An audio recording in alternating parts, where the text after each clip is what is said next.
ગુજરાત અને સમગ્ર ભારત માટે આજે ગૌરવની ક્ષણ છે. ભારતની 2030ની શતાબ્દી કોમનવેલ્થ ગેમનું આયોજન કરવાની દાવેદારી સ્વીકારી લેવામાં આવી છે અને આ ઐતિહાસિક વૈશ્વિક કાર્યક્રમનું યજમાન બનશે આપણું અમદાવાદ શહેર. આ સિદ્ધિ ભારતને વિશ્વના રમતગમત મંચ પર એક નવી ઓળખ અપાવી શકશે. આ તકે મુખ્યમંત્રી ભૂપેન્દ્ર પટેલે ખુશી વ્યક્ત કરતા વડાપ્રધાન મોદી અને ગૃહમંત્રી અમિત શાહનો આભાર વ્યક્ત કર્યો હતો. મુખ્યમંત્રીએ જણાવ્યું હતું કે આ સફળતા પાછળ મુખ્યત્વે પ્રધાનમંત્રી નરેન્દ્ર મોદી અને દૂરદર્શી નેતૃત્વ પણ જોવા મળી રહ્યું છે. તો ખાસ કરીને ગુજરાતની આ ઐતિહાસિક યજમાની મેળવવા અનેક પરિબળોએ મહત્વપૂર્ણ ભૂમિકા ભજવી હોવાની વાત પણ તેઓ કરી રહ્યા છે, જેમાં પ્રધાનમંત્રી નરેન્દ્ર મોદીની વિશ્વકક્ષાની રમતગમત માળખાના વિકાસ પ્રત્યેની અતૂટ પ્રતિબદ્ધતા અને અમદાવાદમાં આંતરરાષ્ટ્રીય સ્ટેડિયમ, કોચિંગ સેન્ટરી અને અન્ય પ્રદર્શન તાલીમ સુવિધાઓ જેવું ઉત્કૃષ્ટ માળખું તૈયાર કરવાનું પણ બતાવી રહ્યા છે.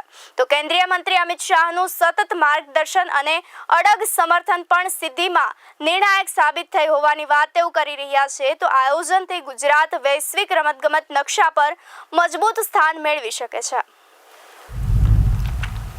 કોમનવેલ્થ ગેમની યજમાન ભારતને મળે એ આપણા સૌ માટે ગૌરવની વાત. આદરણીય વડાપ્રધાન શ્રી નરેન્દ્રભાઈ મોદીની વિઝનરી લીડરશિપમાં રમતગમત ક્ષેત્રમાં આપણું ઇન્ફ્રાસ્ટ્રક્ચર અને સ્પોર્ટ ઇકોસિસ્ટમ વિશ્વ સ્તરીય બન્યા છે. ભારત આવા આંતરરાષ્ટ્રીય કાર્યક્રમની યજમાની માટે સંપૂર્ણ સજ્જ છે. આ આયોજનથી ખેલ જગતની પ્રતિભાઓને વિશ્વ સ્તરીય ઝલકવાની નવી તકો મળશે અને તેમના વિકાસના નવા દ્વાર ખુલશે.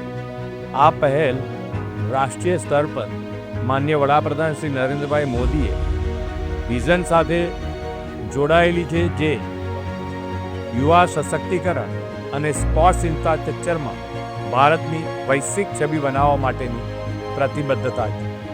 ગુજરાતે આ દિશામાં લગાતાર સક્રિય પ્રયાસો કર્યા છે. વર્તમાનના વર્ષોમાં ગુજરાતે સ્પોર્ટ્સ ઇન્ફ્રાસ્ટ્રક્ચરમાં મોટા પાયે રોકાણ કર્યું છે.